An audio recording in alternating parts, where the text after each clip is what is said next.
We are back. Welcome to the Leadership Launchpad Project. I'm Rob Kalwarowski, and as always, the yin to my yang, the last day of being 20 years old. Susan Hobson's with us. Susan, how are you?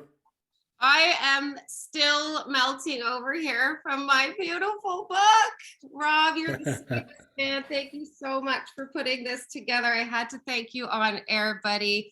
Honestly, this ripple effect book that you put together with all these testimonies is just absolutely got my heart overflowing this morning. So That's the name of the game on the show, so that's why we had to put it together, right?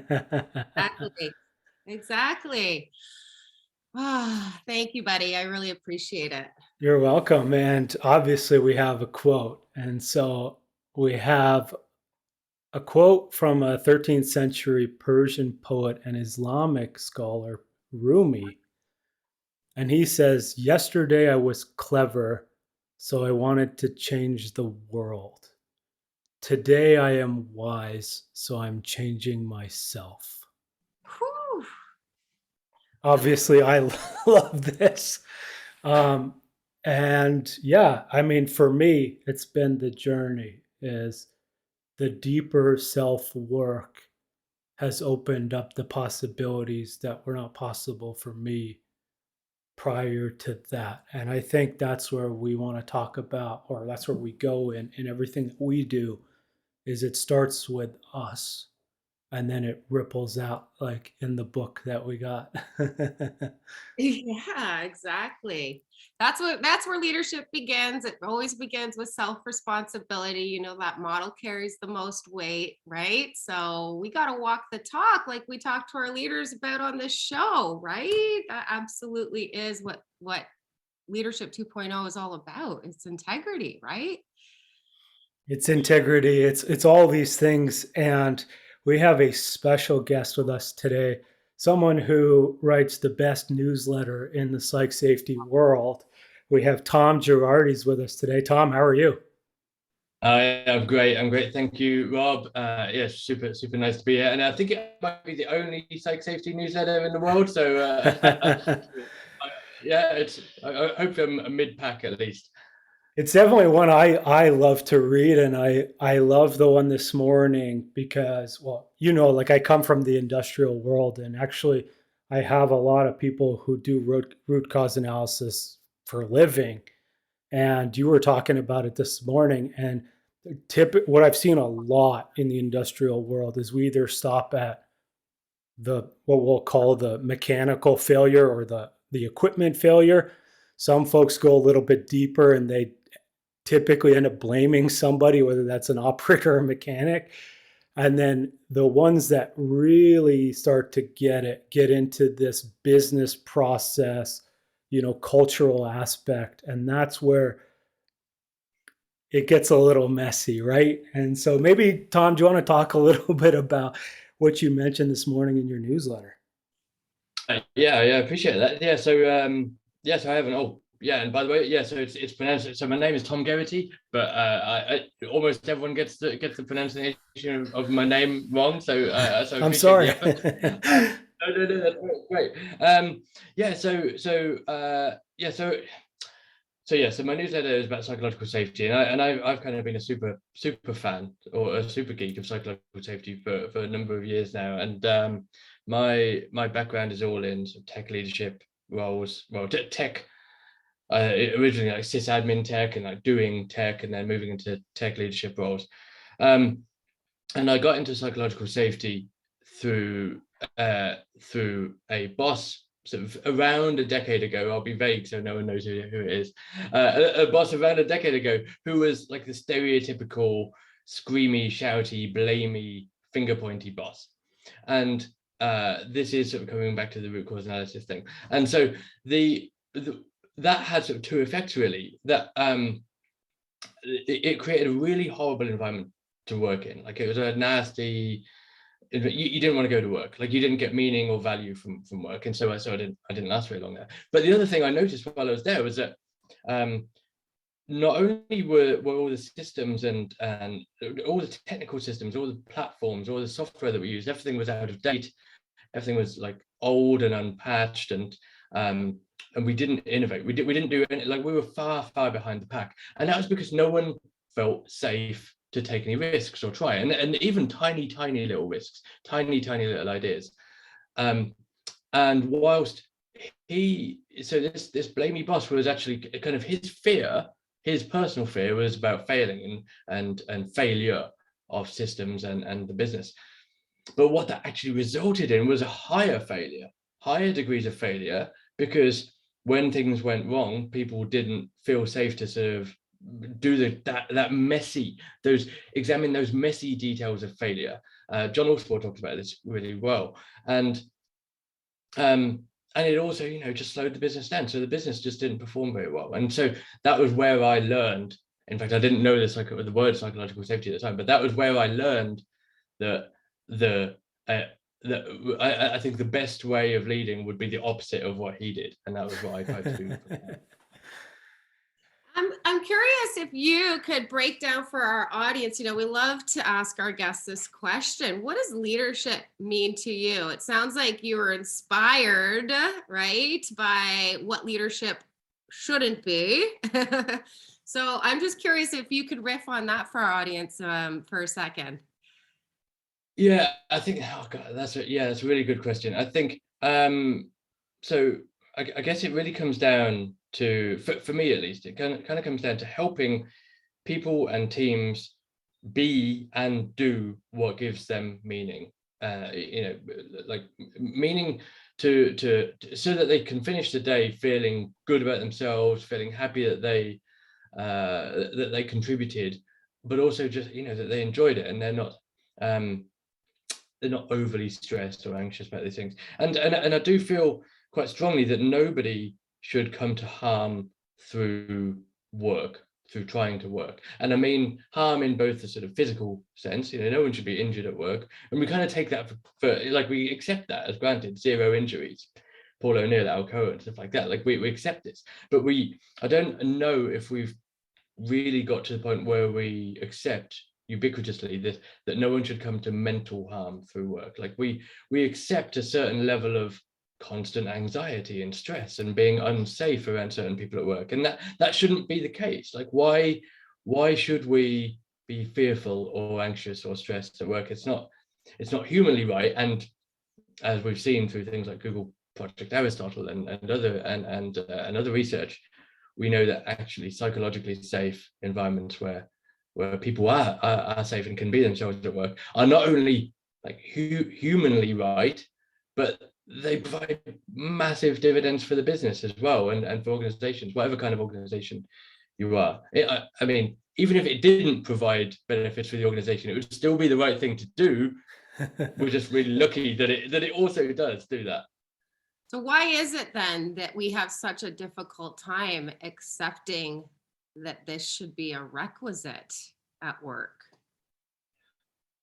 I think that's a huge thing to unpick. I think it's a really interesting question, and I think I feel like it kind of it goes back a long way. I think, like, if you look back to the start of the Industrial Revolution, you look at Taylorism and those sorts of approaches that treated people as units of effort, as oxen, or components of a machine that needed to be optimized and made more efficient through like management and leadership. Then was just about making people, those components, more efficient, more productive, and that persisted throughout much of the 20th century and still persists in loads of places.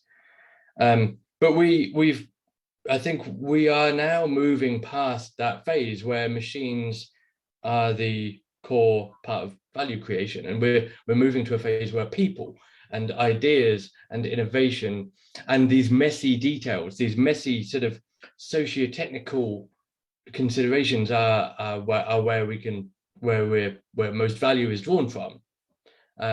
So, and that requires a different framing of leadership. But that old Tayloristic kind of approach is so sticky. It's so embedded within our cultures and management systems and paradigms and processes and tools and all of this stuff, that it's going to take a long time to shed those behaviors and practices, I think. That's why we started this show, right? Claire? Yeah. It's a mindset, right? Really, what you're describing we're up against is it takes time to shift that collective mindset. And I think that is what we're knee deep in right now, especially over the last 2 years of this disruption, right? Yeah. And it's a lot of this. In fact, this disruption has, I think, in a way, this disruption has forced the discussion into a good place. You know, I think we're talking about things like psychological safety and humanistic approaches to work a lot more now than we were 2 years ago. I don't really know if that's due to the pandemic or if that's just like it's the right time. Like, it might have been the right time anyway. We're just on the journey and we've just got to this point. But I do think that the pandemic and this sudden change in the way we work has sort of catalyzed this new conversation about things like work-life balance, things like meaning from work, and these new styles of leadership and management that rely on actual good leadership management practices rather than just seeing people on seats in the office and making sure they stay there until 5:30 p.m. or whenever it is. Yeah. And on that, Tom, you mentioned a little bit about what leadership's going to be like. What does the future of leadership or the future of work look like to you? I think it's really hard to say what the future of work looks like, but I do think so. Yeah, so on that, I think there's a lot more, certainly in tech. So I operate mainly in the tech world, and I think, I don't know why this is the case, but there's a bigger movement now towards the appreciation of socio-technicality. So the idea that, like, people and technology aren't separate things, that they're bound together, and we can't run an organization and separate the two. And this, like, there's a law. It's not really a law, it's more like a force thing called Conway's law, and it states that the systems that organizations design are copies of the communication structures of those organizations. And this is, I think it's quite a few decades old, actually, but I think my point is that more and more people, more and more organizations are starting to understand and consider this and combine the two. So there's a field called resilience engineering as well, which is kind of almost based on this approach, this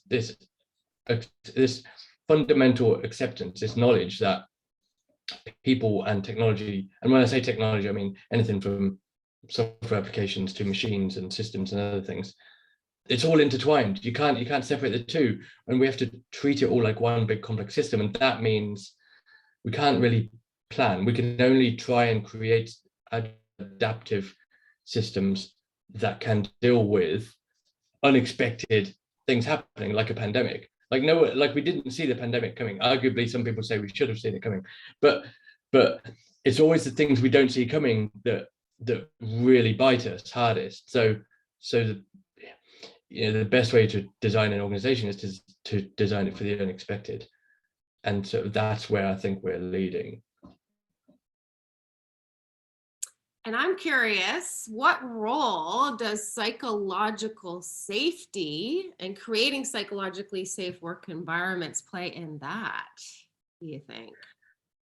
I think this comes back to what we were talking at the start. Like, one of the things I really believe about leadership, actually, I probably should have said this in the leadership bit, is that learning from work is more important than the results of the work. Ooh, speak on it. Because and this is, I'm not the first person to say that. I can't take that as my own thing, but if we learn from work, then that means we can do it better next time, or we can learn to not do it because that was a bad idea, Right. And so and the only way to effectively learn is through a foundation of psychological safety. Without psychological safety, we can't ask for help. So fundamentally, we're stuck where we are. We can't, we're not going to suggest our own ideas. We're not going to put our ideas on a table because we're afraid that they'll be critiqued. And if we don't put our ideas on a table, the team and the organization and the people around us aren't going to benefit from them. And without psychological safety, we're not going to admit mistakes either. And that has all sorts of compounding effects, because the impact of the mistake will be so much greater. In healthcare, that means someone getting treated with the wrong medicine and then not, and no one doing anything about it, and they could die. But at the same time, if we don't admit our mistakes, we can't then work out a way to prevent that happening or mitigate it happening in the future. Right. And the sort of the highest level of psychological safety, if you like, there is this idea of challenger safety, where we can challenge the ideas of other people on the team, even if they're sort of even if they've been on the team a lot longer, or they're perceived as much more experienced, or they're actually in authority. And that requires a great deal of psychological safety, but that's a sort of superpower in terms of organizational learning, because you look at some of the biggest disasters we've had in the world, systemic disasters, like maybe the global financial crisis. Arguably, they might not have happened if people in the right room at the right time had been able to say, I don't think that's a great idea. Where does one start if they're one of these leaders, right, who is getting this wake-up call here today and realizing that, oh my gosh, all these things that he just mentioned aren't really happening in my locker room with my teams? Where would that leader start on this type of journey to make this kind of transition? That's a great question. So again, this is another thing I can't take credit for, but I can't remember where I heard it. So, but I heard someone say one of the best ways to create psychological safety is to pretend it already exists. And that's particularly if you're in a leadership role. And that means modeling and doing the things that you would see in a psychologically safe team. So things like admitting mistakes, asking for help, coming up with ideas and asking people to critique them, and thanking people for carrying out those sorts of behaviors as well. So if someone raises a concern or admits a mistake, the first thing you should do as a leader is thank them for it, thank them for highlighting it, thank them for bringing it to the table. This isn't a new idea. Like I'm reminded of the andon cord in the Toyota production system, where someone pulls the cord, no one ever gets punished for pulling the cord, because if only on one occasion someone got their wrist slapped or something for pulling the cord, they wouldn't pull the cord again. And pulling the cord is a gift to the organization to provide that learning opportunity. So by praising people for admitting mistakes and raising concerns and stuff, we're going to encourage that behavior. One of the most powerful things I like to suggest to people, and this isn't necessarily super easy depending on your organization and context, but is to make everything into an experiment. And this goes back to the learning thing. Like if everything is an experiment, the outcome of the experiment is not the result, the thing that you built or achieved or whatever. It's the learning that you gained from it. So even if you built a new app and released it into the world and it just flopped, that's not a failure. That's a successful experiment, because as long as you take the learning from that, it was a success. And that way, you're even taking failure off the table. Failure doesn't even exist. So that's a super powerful way to build psychological safety in the team. And it's funny, right? Because that's like literally continuous improvement, like the scientific method, PDCA. Yeah. And I always say it's like you cannot, and I have a lot of people that work in CI, and I said, like, you cannot do continuous improvement without psych safety. And they always think like, well, why don't we just jump into CI and not worry about trust and psych safety? And I was like, no, no, no, no, no, it ain't gonna work. No, no, exactly. And if anything, it's gonna, you could risk going the opposite way, because if you try and implement those sort of processes and those sort of mechanisms without psychological safety, it's not just that you're not going to surface those concerns or mistakes and stuff. You're probably going to you're going to get the wrong data. I think it was Deming who said, where there is fear, there will be wrong figures.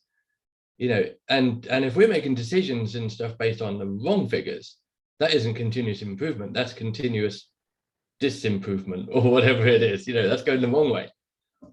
Continuous stagnation. Yeah, we can talk about wrong figures another time.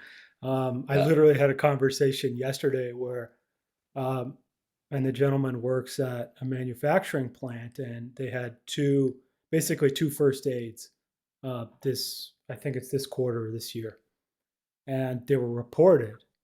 And he's like, this shows that we're doing things well, because there were like a couple like hand injury band-aid type of things, but they're still getting slapped on the wrist for having first aids because the KPI was 0. And you're like, yeah, you're not getting the point. Yeah. But anyways, Yeah. let's talk a little bit about this. Like, we get this question a lot, Tom, is, what are the benefits from a financial point of view, or from an ROI perspective of psych safety? Like, do you have a story, or do you have any examples you could share with us? Yeah. I think, and that's a great question, and it's one that I address quite a lot, and it does depend very much on the organization, which I guess kind of sounds obvious. But if the organization is, say, risk averse, safety critical, maybe it's telco or big finance or something like that, and so a small mistake or a security breach or something means a big deal. They're very, very sensitive to mistakes and failures. Psychological safety in that domain has a huge benefit, because it means that people will surface sooner.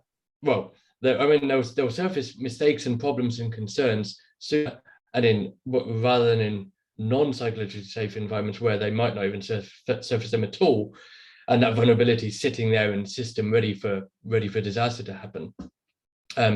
So from that, in that respect, there's a huge benefit. The avoidance of disaster is huge.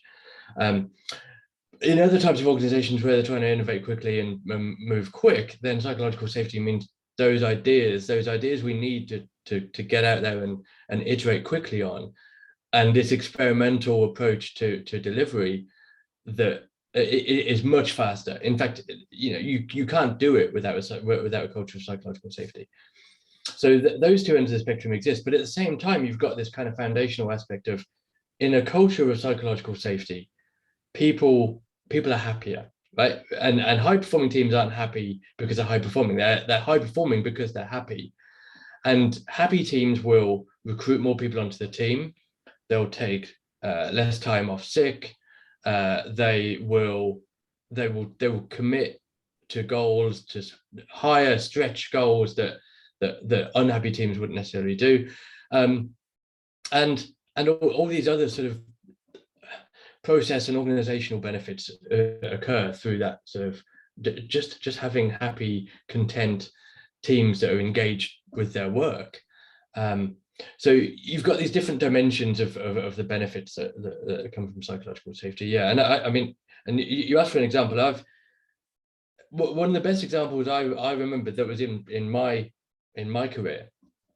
So I was leading technology at a big sports arena, and there was an outage, and it was a technical outage, but it was a big outage. Like, it brought everything down. It was a hard down, big outage, meant that people had to be evacuated from the building and everything. It was fully big system, hard down, but we'd got a psychologically safe team, and what this meant was that the team swarmed into the problem without any kind of coordination, without any, there was no need for sort of command control, kind of, get on this, we need to fix this now. It was just, everyone just automatically swarmed in on it, and people would suggest, team members suggested ideas and solutions without being asked. And I remember this specifically, members of the team would say things like, I'm going to do this, I'm going to try this, I'm going to fix that, I'm going to go and do that thing, without saying, what do you think of me doing this? Or can I do that? Am I allowed to do this? That felt candor, that felt permission to be candid and try things with because they knew there would be no repercussion for messing something up, because they knew that whatever they tried was well, that there was trust in the team that we were all trying to do the right thing. And that was a super powerful, we resolved the outage, and it's I don't think you could have that sort of powerful swarming practice in a team without psychological safety. It leads to collaboration under stress. Who doesn't want that? I kind of feel like this has got to be really making waves right now, right? As we're going through this great resignation thing, you're talking about how teams are high performing because they're happy. They're not happy because they're high performing. And we've been looking at a lot of the stats and data on this great resignation thing. And we're seeing the burnout is obviously contributing to that big time, but burnout's connected to organizations that lack psychological safety. So I kind of feel like this is a big part of what's going on in people's decision to transition. You mentioned at the top of the show too, it's people want to work in places where they feel like they matter and the work is meaningful. And like you're saying, and building a case for psychological safety is a huge part of that. What are some of the other opportunities that you're seeing in this disruption? Because I kind of feel like that's what has led to this great resignation, right? We're all being disrupted, sure, but we're also being compelled to really think about what matters more than ever. How about you? What are you seeing as some of the silver linings of this? Well, yeah, and I think this great resignation, I'm not a super fan of the term the great resignation, because it's not. People aren't quitting to just do nothing. Yeah. They're quitting roles that don't give them meaning, or that don't provide, they're quitting leaders. I mean, there's that old saying, isn't there? People don't leave jobs, they leave managers. And they're quitting managers, and they're quitting environments that aren't conducive to their work-life balance or mental health, or that don't give them something more. And they're going towards places that do give them that. And sometimes that means starting up on their own. Often that means going to those organizations that do create these environments, and they're quite easy to find, because as I was saying earlier, people shout about it. When people work for those organizations, they're not quiet about it. They love it, and they want to bring more people in. And so for organizations that are building psychological safety, it's just a win-win, because you're going to be building that and getting more people that are there, and you're going to be drawing more of the same people inwards. Love it. The great retention, right, Rob? It's something we talk a lot about this show. And actually, Susan, I sent you this article this morning. Yeah. There was an economist from Deutsche Bank, and they published a report in January saying that people are resigning at the highest rate since 2009. And more than 80% of those people don't want a job, which is the highest record since 1993. So this is exactly what we were talking about with Wes, is people are not going back to these organizations, especially like if it's Deutsche Bank. They're probably talking about finance, or I think even IT. And these are the people who are burnt out, and they're asked to do more with less and all these things. And to be honest, it's just not what we put up with anymore. Yeah, exactly.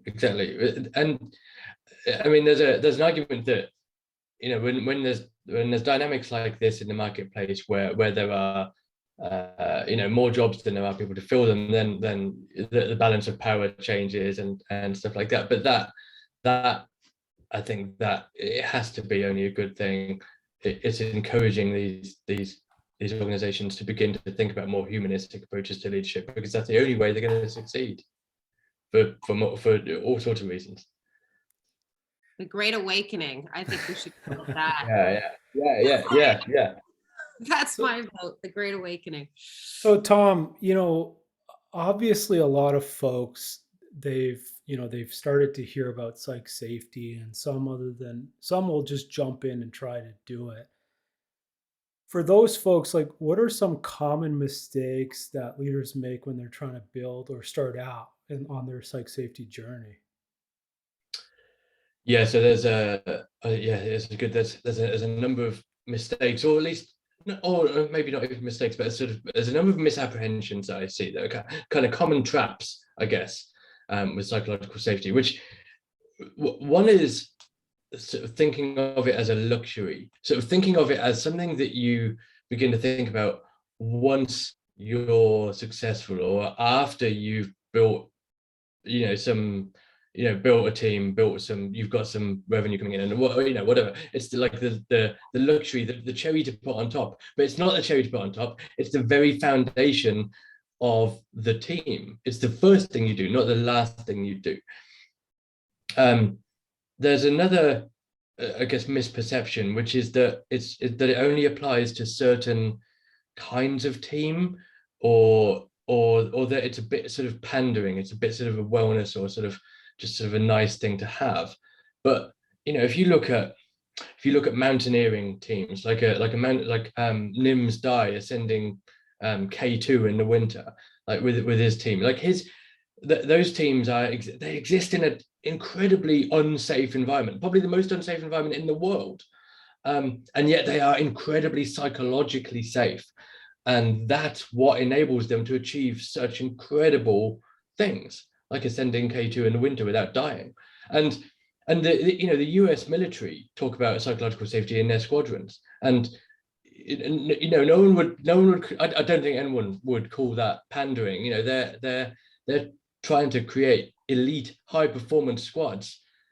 One of those things they're doing is making sure there's psychological safety in the squad. So it's not just a nice to have. It's not just a pandering to snowflakes or something. And the other mistake I see is this kind of tick box approach, where it's sort of we can do an exercise, we can do a workshop, we can do one training session, we can get in someone to speak about it, tick that box, and then we can go back to our old ways. And we did psychological safety. You remember that workshop we did 6 months ago? Yeah. That's not going to work for the mindset shift that we're looking for, is it? No, absolutely not. Absolutely not. It's got to be a little bit more of an immersive process of growth.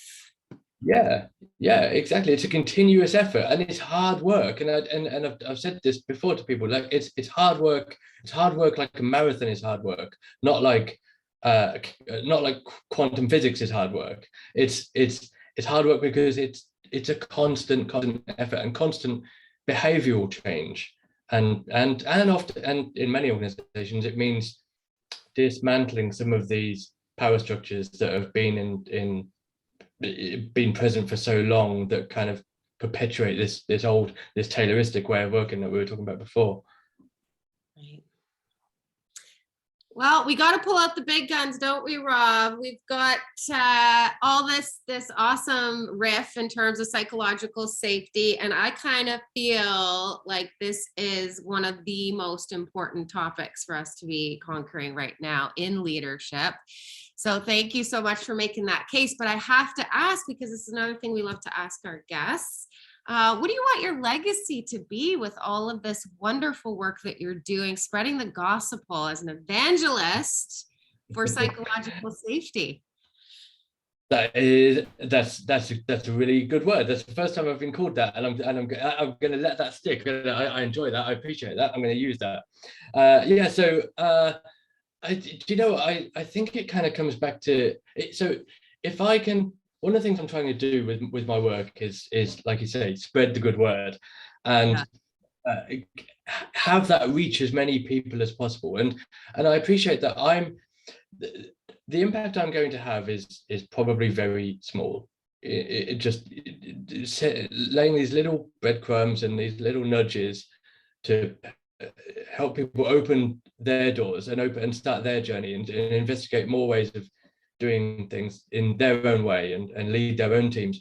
But if I can do those tiny little breadcrumbs for enough people around the world, then hopefully I've made enough of a small impact over a broad range. And what I really want to have is for psychological safety as a concept to stick. I don't want it to be one of these things that we sort of talk about for a year or two, and then we sort of forget about it and move on or move away. Well, I mean, maybe we can move on, but as long as we're moving on forward into a progressive way and we're not just forgetting it. So yeah, I do want it to make a stick. I want it to be a persistent property of high performing organizations. So anything I can do to stick that is better. Tom, I don't think you give yourself enough credit. You know, and we see, Susan and I see this with basically every leader we work with. And we don't fully see the impact that we have, but it's far greater than we believe. And even that book that Susan started off the show with, it's a small amount of the ripples that she had, and we couldn't even look at what those people did and who they impacted and the breadth of all of it. And I think that's where, for you, you know, and we say this with all leaders, it's thinking about that. It's maybe you only have 500 people on your newsletter, whatever that number is. But if they take it back to their organization and they implement it, it could be thousands or hundreds of thousands. And that's really the key. So we just want to leave you with that. Now, Tom, obviously, if people want to sign up for your newsletter and other things, where can they find you?